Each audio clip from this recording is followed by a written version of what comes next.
For sure, ang dami natin na-realize ngayong araw. Dami natin natutunan. Ang daming na-recall sa atin ng memories, experiences. Pero, again, question, after nito, ano na?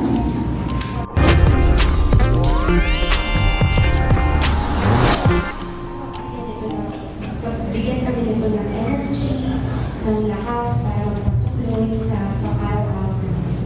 Father, we also ask you to bless the people that have prepared this food for us. Ng sakripisyo at ng effort para mapakain kami. This we ask through Christ our Lord.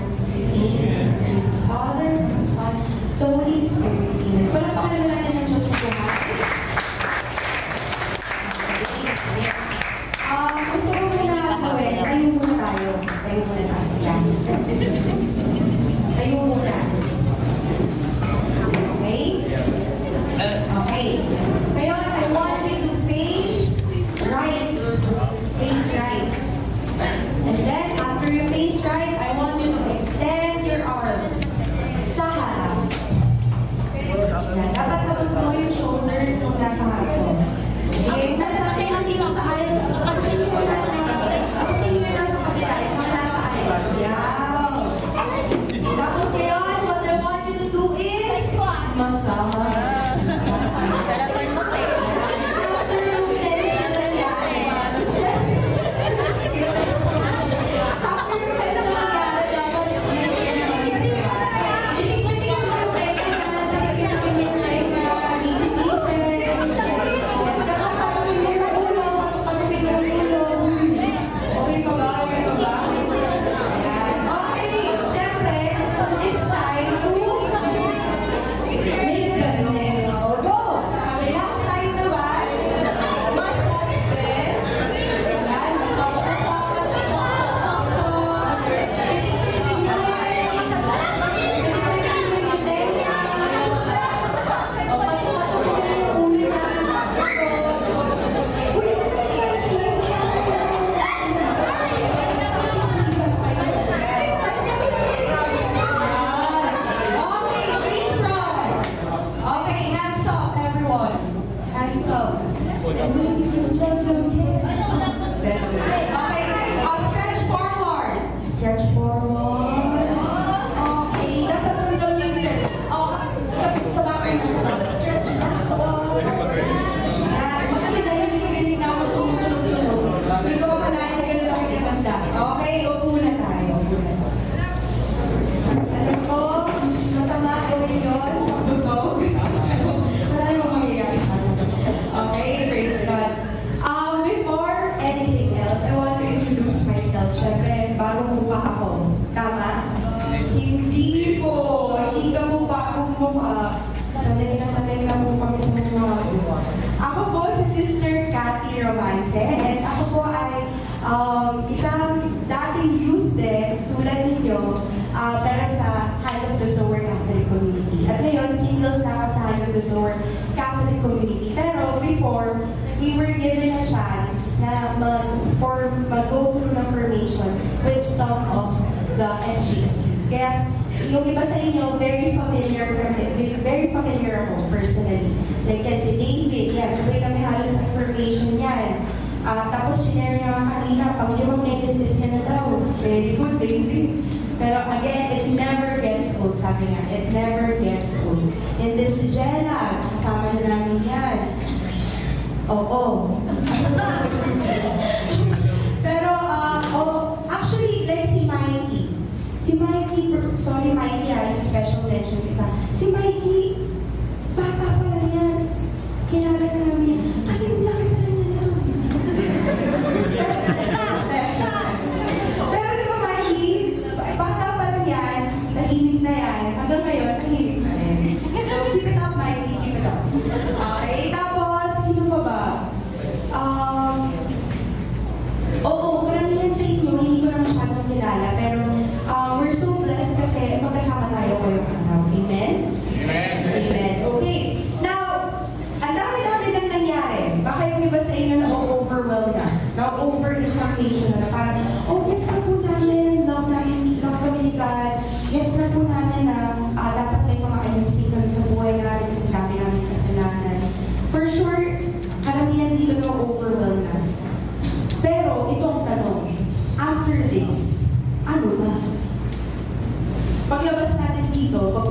namin sa bahay, for sure same pa rin. Si Mama, cute pa rin. Si Papa, cute din. Si kapatid, nakakabwisit pa rin. Same sila. Walang mag-iiba pag uwi natin. Tama? Unless, ewan ko na lang, talaga namang bumaba ata si Lord from heaven. Napag-uwi mo sa bahay, talaga namang, anak, kamusta ka? Sinalubong ko ng papa mo gano'n, no? Anak, kamusta ang araw mo? Tapos sinalubong ko rin ni mama, anak, anong nangyari sa'yo buong araw? Walang gano'n, unless delulo ka. Unless delulo ka. Walang gano'n, pero walang magbabago after this. Pero napansin kasi namin ng baptism, tsaka nakakarinig ako ng mga sharings na experience nila ng outpouring of the Holy Spirit. For sure, ang dami natin na-realize ngayong araw. Ang dami natin natutunan. Ang dami na-recall sa atin ng memories, experiences. Pero, again, question, after nito, ano na? Doon papasok ang growth. Kasi ngayong araw, may tinanim ang Diyos sa atin. May tinanim ang Diyos sa atin. Pero, depende pa rin sa atin kung tutubo yun o hindi. Depende pa rin sa atin if it will progress forward or it will be stagnant. Kaya ngayon, actually dito sa growth, more on decision to. Parang yung kay Kuya Angelo kanina, we have to decide. We have to decide. Kasi walang mangyayari kung tayo mismo hindi willing. Walang mangyayari kung tayo mismo babaliwalain kung anong nangyari, kung anong nagbago ngayong araw sa atin. Walang mangyayari. Pero at this point, we have to decide to change. Amen? Amen. Paglago, ang Tagalog ng growth, paglago. Meron ba kayong nakita na tinanim, pero after 1 month, walang nangyari? Meron? Riley, meron? Meron, diba? Meron. Meron ka ba kayong nakita na nung tinanim, kapiranggot after 2 months, after 1 month, kapiranggot lang yung linaki? Meron, diba? Meron. Meron ba kayong nakita na tinanim after 1 month, after 2 months, makita mo talagang hanggang dito. Tapos may mga bunga na, may mga fruits na siya. Meron? Meron. Pero, nangyayari lahat yun dahil sa kung saan siya tinanim. Imagine niyo kung naglagay tayo ng seed, tomato seed, expecting na tutubo siya, pero nilagay natin siya sa bato-bato. Pagbalik mo doon, brother, 1 month, ano dapat i-expect mo doon? Lalaki siya sa bato? Aba, magaling ka, miracle worker na. Talaga ba? Sa bato, linagay, tomato seed. O, sabi ko, balikan kita 1 month na, babalik mo ka 1 month, dapat may tomato ka na. Pagbalik mo, ano dapat i-expect mo? May tomato na? Ako, miracle worker ka talaga. May tomato na sa bato. Sige, ibang mundo ata yung kausap ko. Sige, at iba na lang tatanungin ko. Brother Dale ba? Si bro.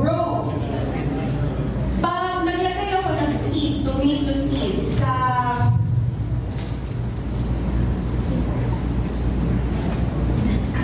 sige, sa bato din. Tingnan natin kung may pinagkaiba kayo. Sa bato din. Pagbalik mo, ano dapat itsura doon? Malaki din! Ako parang pa yun. Ano ba imagination ko guys? Pahanap ka ako ng matinong kausap. Ano ba mga kausap ko? Brother! Brother! Bro! Ha? Ay, hindi ka naman matino? Hindi ka naman. Bro. Oh, nagtalim ka. O, ito naman. Gusto ko sili naman. O, talim ka. Bato-bato Imagine nyo parang graba. Parang graba yung itsura. Graba. Yung talagang malalaki na, talagang parang pang parking lot level. Ganun. Lagay ka ba to? Balikan mo to. Pagbalik mo, isang buwan, ano dapat itsura mo? Bato pa din. At least nakahanap na ako ng natin mo kausap. Hindi ko in-expect na ito may prutas. Ito din dapat malaki din. O sige, hanap kayo mamaya ng kausap niyo, ha? Pero ngayon, again, we're going to talk about growth. Dahil ngayong araw, may naitanim na sa atin ang Diyos. Amen? Amen. Amen. Ang growth is basically becoming like Christ. Ayan o. Di ba shadow niya? May cross. Growth is becoming like Christ. Why? Kapag may iniidolo tayo, tulad ng sabi ni Brother RJ kanina, di ba kapag may iniidolo tayo or yung laging masama, di ba sabi niya, minsan nagiging magkamukha na kayo pag matagal na kayo magkasama. Di ba? Pero ito, pag may iniidolo kayo, sabihin natin si Jenny from Blackpink.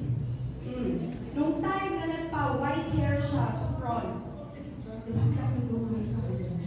Di ba? Kala naman nila bagay sa kanila. Pero gusto nila gayahin kasi nga, andun nila si Jenny. Di ba? O ito pa, ako personal experience ko to. Pag sunod-sunod na ako nakakapanood ng K-drama at nakakatapos ng how many series, hindi episodes na, series. Ako personally, minsan ang isasagot ko na sa parents ko, Ama! Kinsa na? O, diba? Pero, ano lang yun? Parang lang yun. Pero dahil yun yung pinapanood, diba? Apa! Diba? Araso! Diba? May mga ganun-ganun. Sino ba mahilig dito sa may drama? Yun ko. Turuan pa kayo. Hindi nyo na kayong dalawa yun. Turuan pa kayo dyan. Pero di ba pag may idol tayo, ginagayan, or parang nandun yung mindset natin na, uy, okay yun ah. Gawin ko nga yun. Uy, okay yun ah. Gawin ko nga yun. Dito sa growth, ngayong nakilala na natin deeper si Jesus, dito sa growth, we get to decide to become like Christ. So dapat ang longing natin as Christians, is si Lord. Paano? Becoming like Christ through thoughts. O dati, pag may nakita kang sexy, dumaan, ang puti-puti. Parang ako. Ay, bata sa mga sa mga nag-itsura niyo, nang nakita ko. Dumaan sexy. Tapos bigla siya, hi boys. Aba, syempre, nandun ako sa diba? O, balik na rin natin, girls. Pag dumaan, simpogi ni Tony Pangilinan. Tapos sabi ni Tony Pangilinan, diba sabi natin, ay!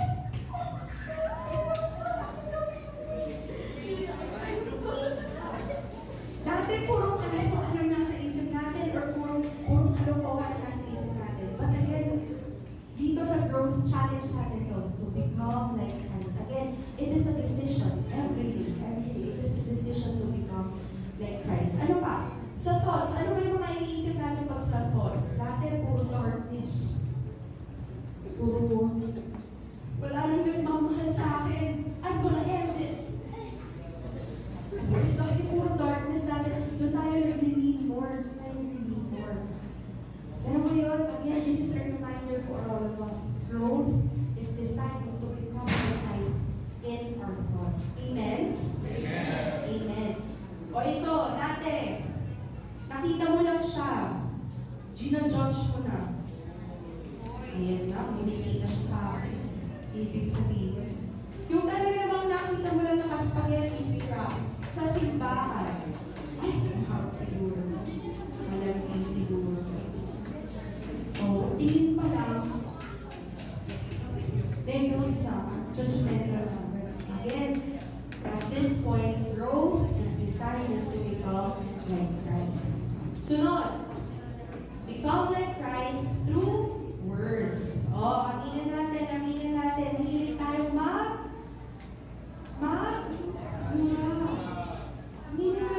aminin natin guys.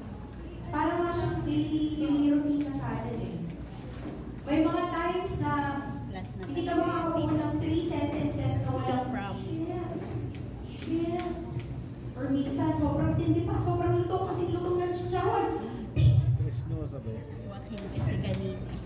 Shut up! May nagtuloy pa.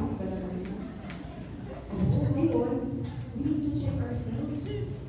We need to check ourselves. Kung sa bahay natin, regular lang nangyayari yun. Kung sa bahay natin, normal lang. Kung sa mga kapitbahay natin, umaga-umaga, yun agad ang bunga sa'yo sa tenga mo, ang lakas, napakaluto. Pero again, ngayong araw, we have to decide to become like Christ through words. Ano pa? Dati, ayaw mo makipag-usap sa strangers. Pero ang way mo para makausap ang strangers, hello, nabalitaan mo na ba yung kay Maris Nastan? Ano ba yun? Rohan pala, ibang tao kasi namin. Maris Nastan, nabalitaan mo ba yun? Minsan, chismis agad yung buong yun lumalabas sa tingnan. O ito, pag nagkita-kita kayo magkakaibigan, magkabarkada, summer break yun, summer break yun, kita-kita kayo. Kita tayo sa mall, sa food court tayo kita. Tapos pagkakita nyo, huy, nakita mo ba ng kabatch natin? Ano na? Sabi sa'yo eh. Sabi sa'yo, iwan na. Chismis. Again, we have to decide to become like Christ through words. Again, sabi sa amin ng isa sa school na binibigay namin ng recollections. Bad words, masama, magmura. Nagtaas siya. Brother, kasi iba yung nagtutok na brother, for me lang, it's an expression. Bakit words is an expression, brother? Aba, inano din siya ng speaker ni brother. Sabi, okay. Let's define expression. X means out. To push out. Exit. Si X mismo, literal. Bakit nilalabas na yun? Kasi nga, X na yun, diba? Exit. X, palabas. Out. Pression. Press. So, pag expression, to press out. Eh sabi, kung anong bukang bibig, siyang laman ng dibdib. So, kung puro tayo, shit, ang sarap, shit, ang banguya. Ano ibig sabihin? Kung anong labas sa bibig, ay siyang laman ng dibdib. So, alam mo na kung anong laman mo, kapag puro ganun ang labas ng bibig mo. Pero again, hindi madali ito. But deciding to become like Christ is ang challenge here. Amen? Amen. Ano pa? Become like Christ through deeds. Dati, madamot ka. Dati iniisip mo, o sige, ano mapapala ko ba dyan? Ano bang makukuha ko dyan? Pero ngayon, mas iniisip mo na yung iba. Palamigay ka na, share ka na. Dati, madali tayong mapikon. Anak, kunan mo nga ng tubig si mama. Mali, nasa baba ka na eh. Ako tong nasa taas eh. Madali tayong mapikon. Pag kinonfront tayo, sis, hindi ko talaga nagustuhan yung sinabi mo kanina. Medyo na-hurt ako. Magiging defensive na agad. Instead of saying sorry, magiging, hindi nasabi ko lang yun kasi kasi ganyan ganito. Again, today, we have to decide to become like Christ. Pero, again, hindi madali ito lahat. Sabi nga sa LSS or LPG na manual na binigay sa amin, Christian life is like a wheel, gulong. Nakakita na ba kayo ng gulong? Siyempre, dapat na. Kawawa ka naman kung hindi ka pa nakakita ng gulong. Ang galing na to! Diba? Hinanap ko talaga yun. Ang galing yun. Pero gulong. Sabi, Christian life is like a wheel. A wheel. Sa wheel, tinatala, sa wheel, ano ba yung mga importanteng parts ng wheel? Sige, dito tayo. Ano ba yung importanteng parts ng wheel? Siyempre, yung wheel mismo, diba? Malamang, kasi hindi naman tatawagin ng will yan kung wala namang will yan. Pero ano pa? Ito, sa tingin niyo importante to? Yes, okay. Sa tingin niyo importante itong mga to, yung umiikot na lines na yan? I think same goes with this one. Importante to, tama? Oo, kasi kapag manuot to, for sure, final destination na natin mo. Diba? Wala agad yun. For sure dito, importante din itong mga to. Actually, may mga tawag yan eh. Sila yung mga brothers na may hilig sa kotse. Spoke? Spoke? Spokes. Okay. So yung kita, correct me if I'm wrong, tawag dyan ay? Hindi. Ang tawag sa gitna ay rig. Rob. Ha? Ano ba to? Rim. Ay, hindi yung rim yung ano eh. Yung gitna mismo. Axel? Max. Iba ka tayo, brother. Max. Oh, ay Max daw. Axel. Oh. Axel. So dapat, pag sa wheel, matibay ang axle, matibay ang rim, matibay ang spokes. Tama? Kasi pag isa doon, maluwag, magkaka-etot-etot na. Imagine niyo lalo yung lalaki doon sa taas. May isang gulong dyan, magka-etot-etot, wala na. Diba? Bagsak na yan. Again, sabi, Christian life is like a wheel.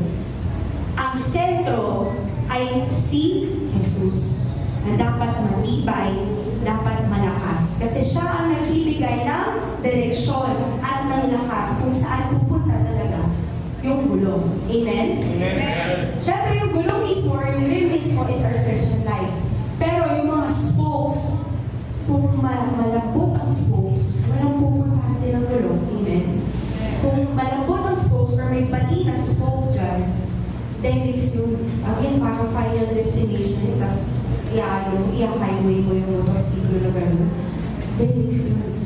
So ngayon, ang Christian life, may iba-iba tayong spokes. Spokes number one, prayer. Paulit-ulit na itong sinasabi kanina ng different speakers natin dito sa harap. Importante ang pagdadasal. Bakit? Jeremiah 33 verse 3 says, kung mananalangin ka sa akin, tutugunin kita at ipahahayag ko sa iyo ang mga bagay na dakila at mahiwaga na hindi mo pa nalalaman.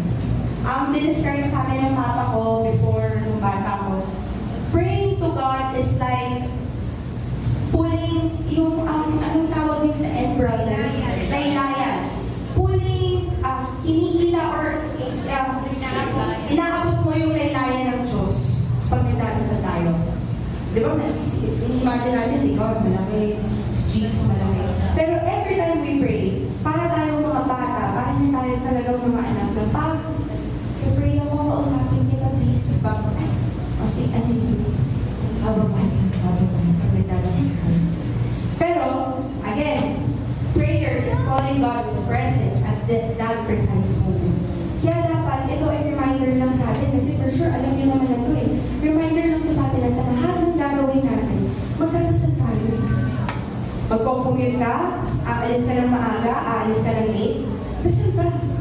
Bago mo isa yung gate, bago mo isa yung pinto, Lord, taytan mo ako, alis na, punta na ako ng school, punta na ako ng work, taytan mo ako, Lord. Ako, personally, nagagawin ko lagi ng prayer pag alam kong pagagalitan na ako sa bahay. As in, lalo na yung estudyante pa lang ako, nandun na ako, ito na yung pinto nila mama at may papa sa kwarto nila. Lord, huwag mong painitin ang Panginoon, Lord. Para isang palo lang. Hindi na nila toplehin. Okay na ako, Lord, sa isang palo ng hanger. Amen.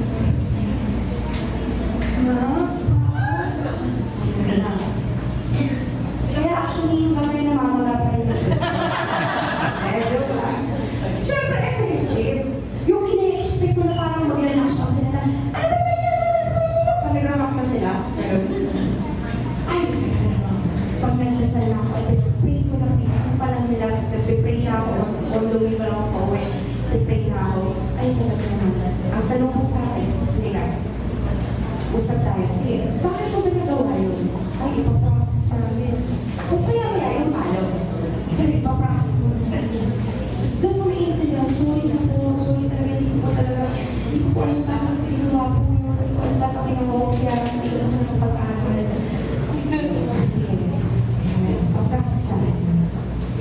and prayer is very effective. For sure, pag nagtanong kayo, or for sure, may mga personal experiences na kayo mismo.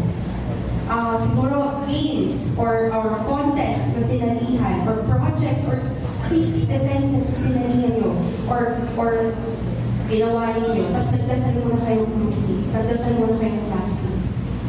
For sure, present ang Panginoon. Amen? Kaya huwag kakalimutan ang magdasal. Sabi na, prayer is like building a streak. Alam niyo yung streak? Ba't parang hindi nyo alam yung streak? Ano, mas millennial ba ako? Mas ano ba ako sa inyo? Streak is yung, di ba, ewan ko sa TikTok ka nakikita, pero yung streak yung kapag magsisend ako, tapos magsisend din siya, tapos magsisend ulit ako, tapos magsisend ako. For how many days yun? Tapos magkakaroon kayo na fire yung dun sa gilid. Di ba? Streak? Di ba? Tama, brother? Saan pa ba yun? TikTok? Ano pa ba? Snapchat meron, di ba? Pero somehow, sa generation natin, sinasabi ko sa iba, sa generation natin, parang bragging rights yun. Uy, may ka-streak ako, 105 na kami. 105 streaks na kami. Or, uy, may ka-streak ako, papadala kami sa 200. Ongoing siya, ongoing. So, prayer is just like that. Prayer is like building a streak. Pero, correct me if I'm wrong, you, young people, hindi ka magkakaroon ng streak kung ikaw lang yung send ng send. Tama? Yes. Kung ikaw lang yung send ng send, tapos hindi ka naman rin-replyan or hindi ka rin-respond nung chinachat mo, walang streak. Tama. Diba? Pero imagine nyo, yung makakita ka ng chat box mo. Swipe ka, tagal na mo, 2014, 2015, puro ikaw lang. Nakakalungkot yun, diba? Pag nakakita ka ng isang chat box na puro ikaw lang. So in prayer, we also get to listen. Listen pa paano? Paano natin napapakinggan ng Panginoon? Again, sabi ni Brother RJ, hindi naman siya yung bigla na lang, God, I pray that you give me peace, tapos biglang mabubutas yung bubong ng kwarto mo. Okay, here's your peace. Pero, God talks to us through scriptures. Again, scriptures. Knowledge is needed to grow in faith and wisdom. Alam nyo, hindi naman sa sinasabi kong masama ito, hindi ko sinasabi ng masama ito. Pero, nakakalungkot na pag-gising natin ng umaga, ang una natin hinahawakan ay cellphone. Sabay-sabay pa tayo cellphone. Nakakalungkot. Pero, parang normal na sa atin yun somehow. At nakakalungkot din na pag sinabing, okay, let's open our Bibles to Jeremiah, ganyan-ganyan. Nakakalungkot din tingnan na, pre, ano bang page yun, pre? Ano bang page yun? Nakakalungkot. Pero, it's not too late. Amen?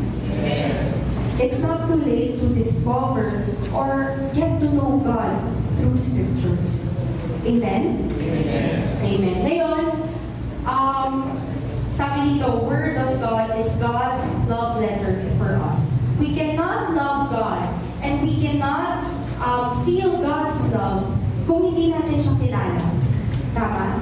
Ngayon, paulit-ulit, God loves us. God will provide for us. God will provide us His Spirit. Pero, magwawalang kwenta yung kung hindi talaga natin kilala kung sino ang Diyos. And through scriptures, we get to know who God is. Amen? Amen. Amen. Okay, food for our spirit. Sabi dito sa Matthew 4:4. O sige, I want you to use your Bibles now. Sige, get your Bibles. Tapos may red ballpen pa kayo dyan. Blue? O sige, gamitin niyo yung blue ballpen. Get your Bibles and open Matthew 4:4. I want you to get your blue ballpen. Open your Bibles to Matthew 4:4.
that comes forth from the mouth of God.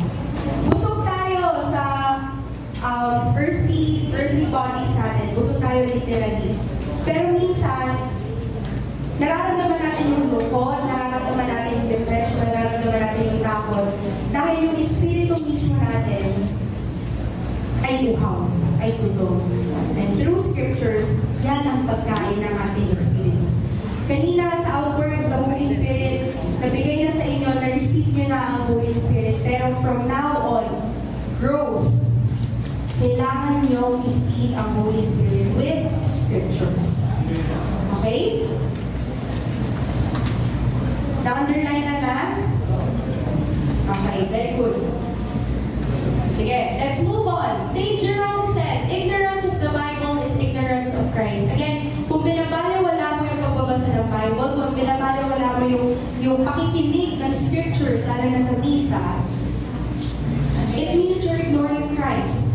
Kasi yan mismo ang mensahe niya para sa atin. Yan mismo ang daan niya para ipakita kung gaano niya tayo kamahal. Amen? Amen. Amen. Praise God. Okay, ano pa? Other than prayer and scriptures, what else? Siyempre, isa sa magpapatibay ng ating Christian life is service. Ano po yung ibibigay natin, Sister Gabby? Dito sa serving God, it's time for you to flex. It's time for you to flex, man. Kung magaling ka mag-gitara, it's time for you to show it and serve the Lord. Amen? Kung confident ka magsalita sa harap, ay, girl, boy, for sure, may future ka dito. May future ka dito. If feeling mo, ang na-receive mo gift from the Holy Spirit kanina is understanding, I promise you, in what we do, lalo na sa mga communities, ang pakikinig, yung klase ng gift na yan, malaking bagay. Malaking bagay yan. Again, in serving God, dito, it's time for you to flex. At sabi pa dito, service, this should be the fruit of a loving relationship with God. Ano po yung mga maibibigay namin, Sister Cathy? Siyempre dito, aalalahan na natin yung 3 T's. 3 T's. Our time, our talent, our treasure. Ngayon, treasure, siguro iba sa atin, siyempre hindi pa tayo kumikita, karamihan dito wala pang kita, hindi pa tayo sumisweldo, so medyo ano pa tayo sa treasure. But, ang pwede natin ma-focus to share is our time and our talent. Time, commitment boy, commitment. Just be there. Just be there. Malaking bagay kung ang presence mo lang nandun. May prayer meeting, malaking bagay ang presence mo doon. May cell meeting, may study session, malaking bagay ang presence mo doon. Malaking bagay kapag ang siniserve mo or yung in-offer mo is yung oras mo. And again, talent. If may talent ka, huwag mong ikahiya. Huwag mong ikahiya. At mas lalo huwag mong ikahiya, gamitin yan para sa Diyos. Amen? Lalo na sa Christian life natin, yung mga talent, may purpose yan, bakit yan yung binigay sa'yo ng Diyos? May purpose yan, bakit ikaw lang, sa dami-dami ng youth ngayon, bakit ikaw lang ang biglang pumasok sa ganitong ministry? May purpose yung mga talents natin. And dapat siniserve natin yung purpose na yan sa pagsiserve sa Kanya. Amen? Amen. Amen. Okay. Share po saan? Well, other than service sa mga family natin, sa friends natin, syempre meron tayong community. So, malaking bagay na ino-offer natin yung time, treasure, and talent sa community. Ngayon, maganda sharing ni Brother RJ kanina sa community. Sabi niya, community, doon ko po nararamdaman yung kung paano talaga magmahal ng Diyos. Doon ko po nararamdaman ang grasya ng Diyos. May I know, sino dito, even before LSS, active na sa FGS? May I know, taas kamay. Active na sa FGS. Okay.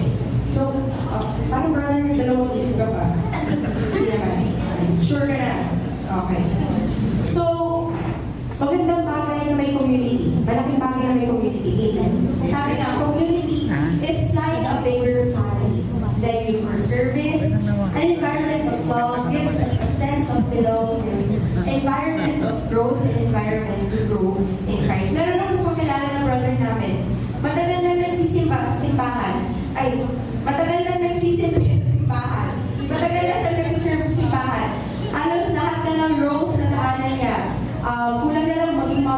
loner siya. Pero, nung nag-community siya, nung nag-LSS siya sa community, mas lalo siyang na-in-love sa pagsiserve sa simbahan. Can you imagine that? Matagal na siyang nagsiserve sa simbahan. As a Kristan, marami na daw siyang roles na dinaanan. Sabi nga, mulang nangalan daw, mother, bunker, pasukin nila eh. Pero nung pumasok siya sa community, nag-LSS siya, mas lalo siyang pinanahan kasi mas naiintindihan niya na kung bakit nagsiserve sa simbahan. At sa community, dito rin natin, again, directly na nararamdaman ang pagmamahal ng Diyos. Bigger family, bigger family. If sa family ninyo, hindi kayo okay, if sa family ninyo, hindi kayo masyadong nag-uusap, hindi kayo masyadong expressive, sa community, I tell you, sobrang pusog ang puso ninyo. Other than the fact na sobrang pusog talaga kayo literal, kasi ang sarap magpakain ng FGS, pero sobrang pusog na puso ninyo dahil sa pagmamahal na natin. Okay? So, again, this is the time for you to decide to grow, and to be active in a community just like FGS. So, nakaka-excite kasi marami kayo. So, mag-expect kami. Actually, pinicture ba kayo kanina? Napansin nyo ba na pinicture kayo kanina? Iba-ibang angle eh. Maraming picture. Kasi, after nito, makikita nyo sa prayer meetings, ipa-flash yung mga mukha nyo. Andito ba si Next. Andito ba si Okay, isa-isa din kayo. Kaya maganda, pag nakapunta kayo, pwede nyo pong mag-request, pwede mo makita na lang gamitin yung picture na maganda pa. Dadyo pa, wala mangyayari ka. Pero again, it's a very beautiful thing to grow in a community. Kasi doon talaga natin mas mararamdaman ng naman ng Diyos. And, next, isa sa mga spokes, sabi nga, is the sacraments. Ayan. Sacraments. Alam mo, maganda yung sinabi sa amin ni Kuya Pao about sacraments. Sacraments is actually parang kang nasa buffet. Parang kang nasa buffet. Nalilibre ka na sa buffet. As in libre. Tapos, ano bang pinakamasarap na buffet ngayon? Sa Vikings. Yan, Vikings. Marami options doon, di ba? May Japanese, may Chinese, may Filipino, may Korean. Tama ba sa Vikings? Parang hindi kayo masyadong nag-buffet. Sige. Ako halata ako masyadong nag-buffet. Sabi nga eh. Pero sa buffet, ang daming options, di ba? Daming options. Pero kung iisipin natin, kung sa Filipino section na tayo pupunta, bitin yun. Hindi sulit yun. Hindi sulit yun. So maganda, dapat enjoy natin may Japanese, may Vietnamese, may Thai. Dapat makatikin tayo ng konti. Parang ganun din yung sacraments. These sacraments are offered to us, are given to us. Pero minsan, binabawal lang natin. Hindi natin alam kung gaano ba talaga sila ka-importante sa Christian life natin. Sacraments is the outward signs instituted by Christ that gives grace. And 7 sacraments plus devotion to Mama Mary. Sabi, ito. Ilan ang sacraments? 7, tama. Initiation, divide by 3. Initiation, healing, and way of life. So, meron dyan baptism, confirmation, Eucharist, confession, anointing of the sick, holy orders, matrimony. Pero I want to focus ngayon sa Eucharist. Kanina nag-misa tayo. Alam mo sa Eucharist, since daily na natin siya ginagawa, since every Sunday na natin siya ginagawa, parang minsan nawawala na talaga siya ng meaning sa atin. Parang, it's, okay, kailangan Sunday ngayon, kailangan magsimba. Minsan may iba sa atin, Sunday ngayon, mamaya lang ako gabi magsisimba. Meron ako narinig kanina, participant, nung nagpe-prepare na for Mass. Brother, nagkakapo siya sa labas. Brother, mamaya lang magkape. Pasok na kasi si Father, malapit na lang. Mamaya lang magkape. Sagot niyo, ay, baka po kasi makatulog ako sa misa eh. Narinig ko pa, sakto pa akong gumanon, parang sabi ko, natatandaan mo niyo ako. Oo. Yung ina-expect niya na misa, matutulog. Pero at least siya, tinutulungan niya yung sarili niya. Nakakape ako para awake ako sa misa. Pero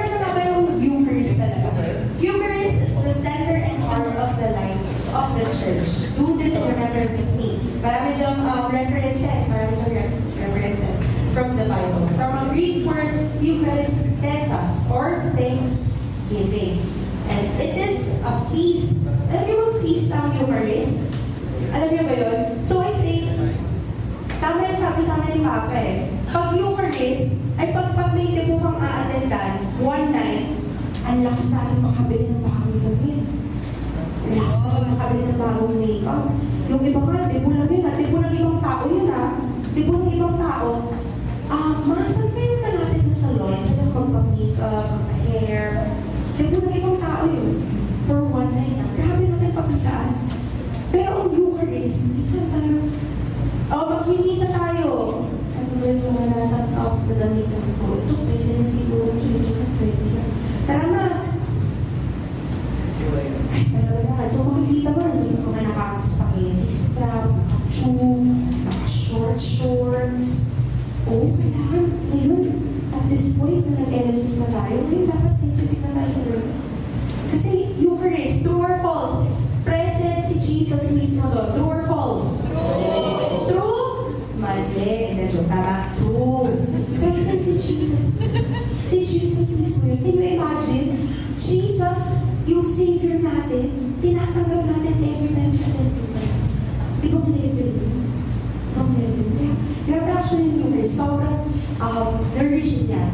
And again, sabi nga ni Kuya Paul and kanina and ni Ate Angela, Eucharist is the highest form of worship. Ito, Eucharist. Prepare for the Mass physically and spiritually. Ako, guilty ako. Lalo na dun sa pinakamalapit na parish namin. Bad trip ako sa speaker. Hindi speaker na si Father, hindi naman bad trip kay Father. Bad trip ako sa speaker. Wait, hindi ako bad trip kay Father. Ewan ko na lang, bago ko na ng tatay ko. Bad trip ako sa speaker. Kasi ang lakas ng speaker sa parish namin. Gusto namin maintindihan. Gusto namin talaga gising na gising kami. Pero ang lakas talaga ng speaker namin. Pero dahil doon, inaagahan na namin sa Mass. Di ba, Ma? Di ba pa? Maaga na tayo sa Mass. Inaagahan na namin sa Mass. Kasi uupo na kami dun sa upuan na malapit sa speaker. Para maiintindihan namin. Kasi baliwala kung hindi mo naman naiintindihan yung Mass. Sabi nga ni brother, makakatulog mo ako eh. Talagang makakatulog ako. Wala kang maiintindihan. Isang oras, nakaupo ka lang doon, tatayo, lulunod. Wala ka talaga maiintindihan mo. Kaya dapat we have to make efforts eh. Amen? Sabi pa dito, physically. Ako, guilty din ako. Parang nagko-confess na ako dito sa pa. Guilty din ako. Pag maaga kami magpinisa, di na ako muna maliligo, makapag-isa lang. Sabi ko guilty Hindi yung parang, ako ginagawa ko ganyan. Di, guilty na ako. Kasi dapat na nagpe-prepare well pag Eucharist. Kasi tatanggapin ko si Jesus mismo. Nakakahiya, natatanggapin ko siya, walang toothbrush yung bibig ko. Di pa nakaka-toothbrush yung bibig ko. Gulo-gulo pa rin po. So, yan mga pinag-iisipan dapat natin. At somehow, dito sa group, nag-review natin yung sarili natin, na-access natin sa sarili natin. Sunod, stand properly and participate well. Sabi din ni Kuya Paul kanina. Huwag gumanon. Girl, hindi ka nasa modeling place para gumanon. Dapat ang most respect. Pag CAT, uso mo ba CAT ngayon? Pag yung sa militar. Yung kaklase mo lang yun, pero dapat talaga nakaganon kayo, di ba? Just dapat naka-spirit pati talaga. Hello, what more si Jesus? Hello? Di ba? Kaya yung mga tatandaan natin, stand properly and participate well. Sing with the choir. Ganda ng choir natin kanina, yung mga songs very, ginagamit na natin usually, so nakaka-participate tayo. Do the sign of the cross properly. Pakita mo lang, mabilisan. In the name of the Father, the Son, the Holy Spirit. Amen. Mabilisan lang ha. Dito in the name of the Father, kasi ang Ama ang nakakaalam kung ano talaga plano sa atin. For I know well the plans I have in mind for you, says the Lord. Jeremiah 29:11. Son, dito, sa pusod. Pusod. Sa pusod, kasi pag sinabi sa atin ng pregnant woman, guys, I'm pregnant. Sa taas ng pusod, hindi sa loob ha. Sa taas ng pusod, okay. Guys, I'm pregnant. Tapos bilang after 9 months, dito lumaki.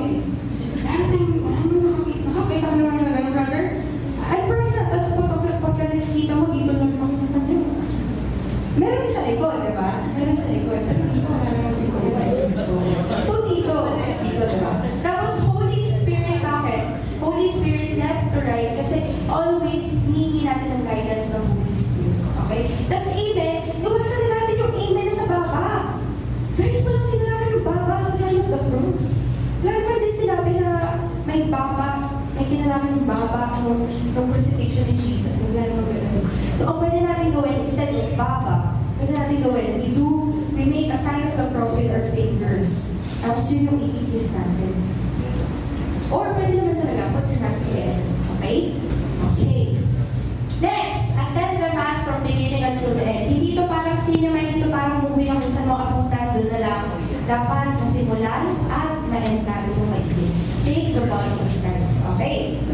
And isa sa mga sacraments natin is your reconciliation. John 20 verse 23. It says there kung bakit tayo nag-confess sa isang pare. Nandiyan yan. John 20 verse 23. Ang challenge natin as Christians, go to confession at least once a year. Actually guys, kapag tinatanong tayo ng mga brothers or sisters natin from different religion, bakit kayo nagkukumpisal sa pare? Pwede naman kayo magkumpisal na directly kay Jesus. Buksan mo kami yung John 20:23. Tapos balikan mo siya. Ba't ka nagpapagamot sa isang doktor kung nagkakasakit ka naman yung doktor mo? Oh. Tapos mag-walk out ka na, FO na. Joke lang. Okay? Okay, reconciliation. Ano ba? Examining conscience before going to confession. Siyempre, to have good confession, alam mo muna kung ano talaga yung mga nagawa mong kasalanan. Sirach 7:8, do your best not to repeat the same sin. Ay, nakakasawa kung paulit-ulit na yung mga kasalanan. Sabi dito, devotion to Mama Mary. Mary is our mother and model. By the way, young people, we do not worship Mary. Amen? We do not worship Mary. Pag nakarinig kayo ng isang matanda, ibang religion, kayo, you worship Mary, grabe yung sambahin si Mary. Matukan nyo. Hindi namin yung worship si Mary. Humingi kami ng dasal niya. Again, mag-walk out na kayo, FO na kayo. Okay? Okay. Again, we do not worship Mary. Mary is our mother and our mother. Sabi ng testimony ni Kuya Pao kanina nung nasa break na siya ng pagpapakamatay, ang nakita niya, hindi mismo si God, pero ang nakita niya isang nanay na nagmamakaawa